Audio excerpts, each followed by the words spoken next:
20 years ago, there was basically only one Mac that was really good at video editing, the Power Mac G4. These days, with the advent of Apple Silicon, basically every Mac is going to be good at 4K video editing. So the best Mac is really going to depend on whether you want a desktop or a laptop, or the size of your budget. I'm going to walk you through all of the options. Let's start with some of the low-cost options. Even the base model Mac Mini, iMac, and MacBook Air can breeze through Final Cut Pro. Now, if you edit video professionally every single day, you'll probably want something with a little more oomph. But if you're just starting a hobby YouTube channel, you don't need to drop thousands of dollars on a Mac. The MacBook Air is the ever-popular laptop that packs all-day battery life and a super thin design that weighs only 3 pounds. But as the saying goes, don't judge a MacBook by its cover. Even though it doesn't have a fan, it's still a surprisingly capable machine. And because it's so small and light, you won't even notice it in your bag with all of your other camera gear. It's enough to get a rough cut of a video before you even get home. If you can't afford the latest model, you should at least get the MacBook Air with M1, which is available from Walmart for $6.99. Any Intel-based MacBook Air is going to struggle. Keep in mind, though, that with the M2 and M3 MacBook Air, you get an extra port on the side, now that charging can be done via MagSafe. With that extra port, you can plug in an external hard drive, an audio interface, and much more directly into the computer. It's faster, more reliable, and less complicated than using a Thunderbolt dock. Even the base model with 8GB of memory and 256GB of storage will be sufficient for cutting together a basic video. It'll probably struggle if you're exporting an hour-long masterpiece with motion graphics, but it'll still do in a pinch. On the new, larger 15-inch model, you'll still have plenty of space to edit video in Final Cut Pro with a pixel-perfect 1080p view of the content. On the desktop side, we have the Mac Mini, which offers the best value in Apple's entire lineup. It's a modular machine that you can pair with your own desktop display, keyboard, and mouse. Unlike the iMac and MacBook, the Mac Mini lets you buy your own display that matches your own preferences. You can save some money getting one in standard resolution instead of Retina, or you can get an ultra-wide or curved display. You can get one with a special high refresh rate. I made a whole video all about picking the best display for your Mac that you can find here. The Mac Mini with M2 is the cheapest way to buy into the Apple ecosystem with a brand new model. It offers plenty of ports on the back, and it's available for just $4.99. Of course, if you already have the budget for it, then saving money on the peripherals means you can spend more money on the Mac. And the Mac Mini, unlike the other entry-level models, can be upgraded to the Pro chip, which gives you more CPU and GPU cores that'll speed up the video export process.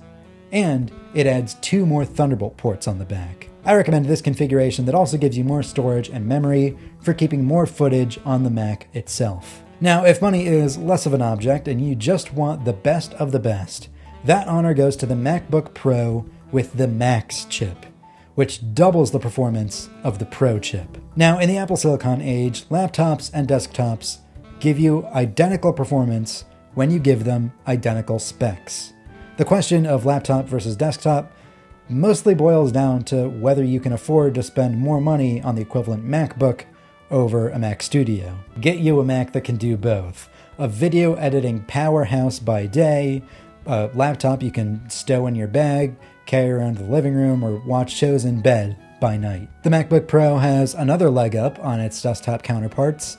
It actually has a better display.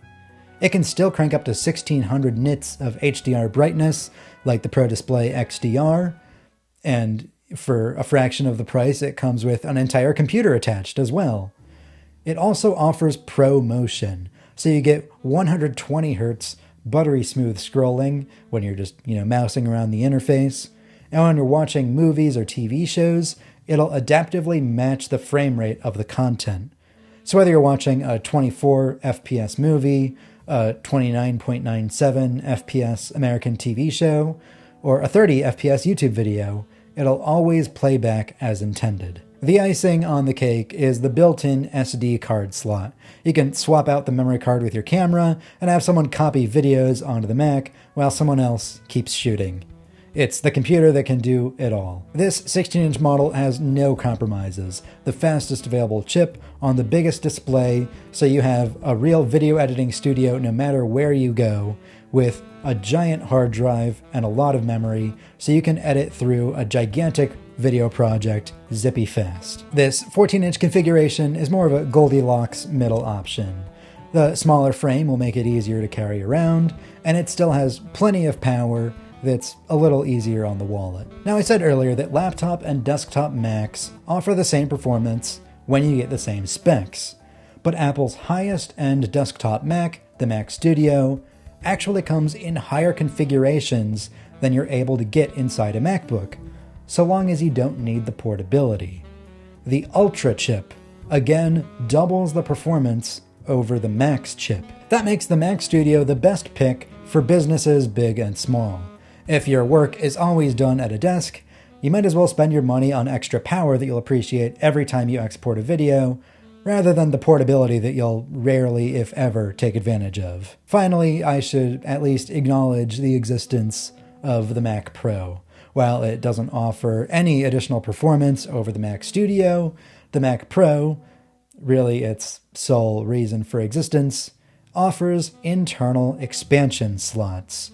So if you need to add additional internal storage or a bunch of I/O cards, you can pay an extra $5,000 for that privilege. So those are all the things you should consider when you're buying a Mac for video editing. Remember to like and subscribe. I'm Griffin Jones with Cult of Mac.